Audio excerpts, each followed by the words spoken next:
دې په دې انتظام کې راغلی اسلام آباد ته ځان ورسوه. ډېر ملګري رسېدلي دي، ډېر په لاره باندې دي. زما دا یقین دی انشاءالله عزیز چې حکومت به د دې قدم اخیستلو باندې ځینې ستومانه کوو ستاسو دې ته قایب چې کوم دی اوس پریس کانفرنس اورېدلي دي هغه چې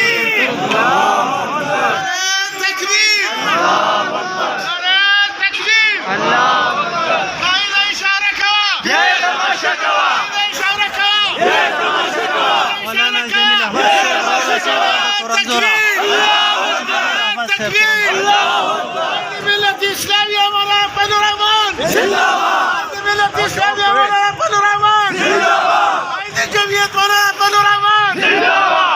نعرہ تکبیر تکبیر نعرہ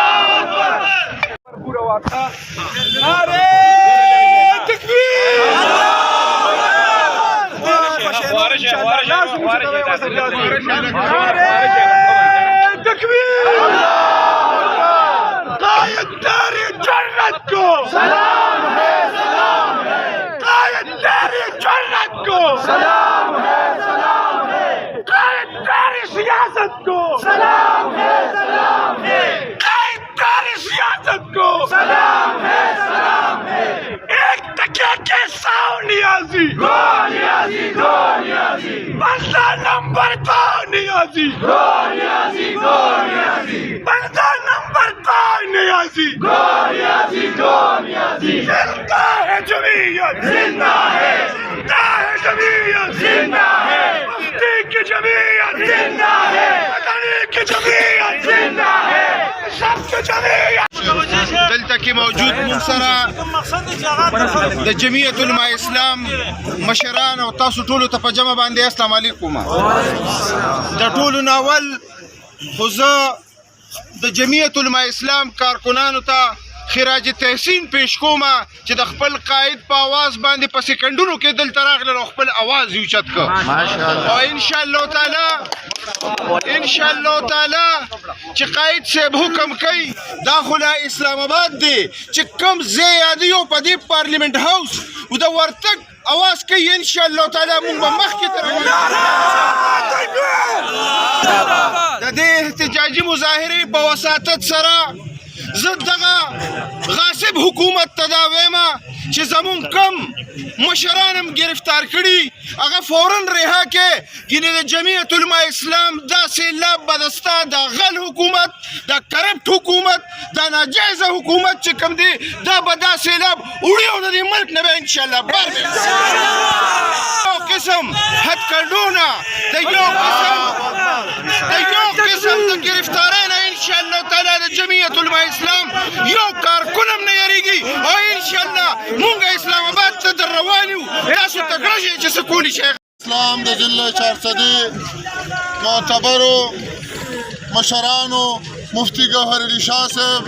سابقہ امیر مولانا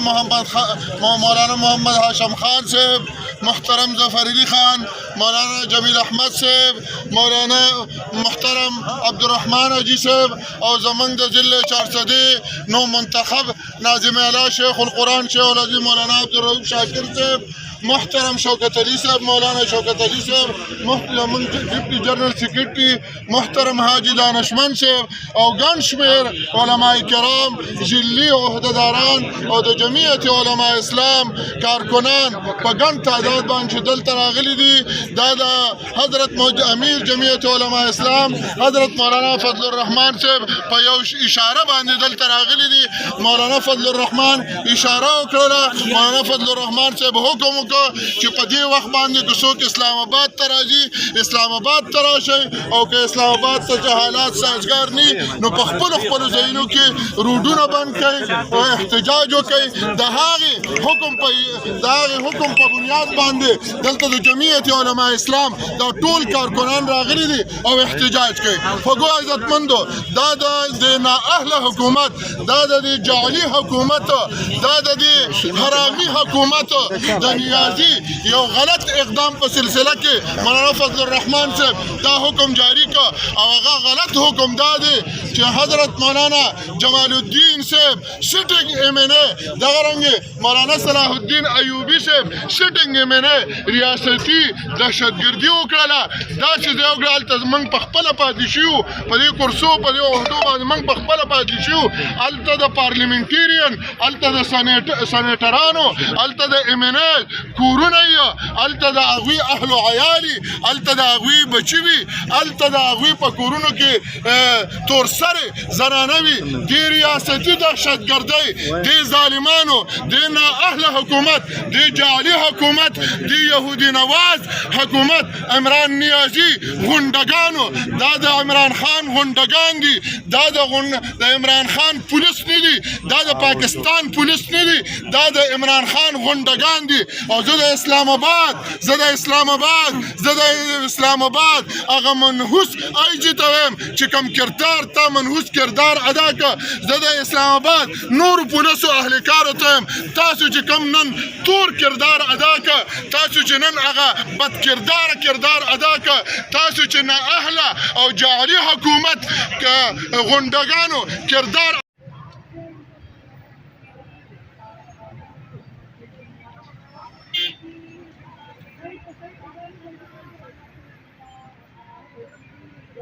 بسم الله الرحمن الرحیم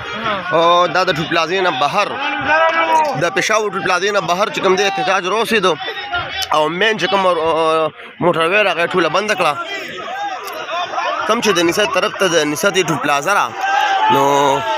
احتجاج ټول ووته هغه یې بنده کړه خو تیاره دی وخت کې او احتجاج راوسېد هغه ګاډي چې کوم دی هغه یې ودروه دې وخت سره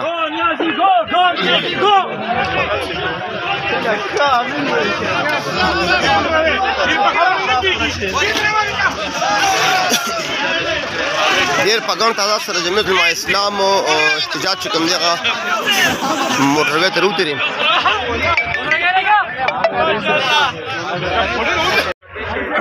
او تیاره د لایټ د وجې کوم دی ګاډي خو نه ښکاري خو ټول موټروی دا موټرسایکل باندې خلک راغلي موټروی ته ټول موټروی بلاک کړه دا تاسو وینئ دا د چوک نه د ټول پلازې نه رابار شوي دي دې وخت کې موجود دي صاحبزاده پیر مفتي ګوهرعلي شاه صاحب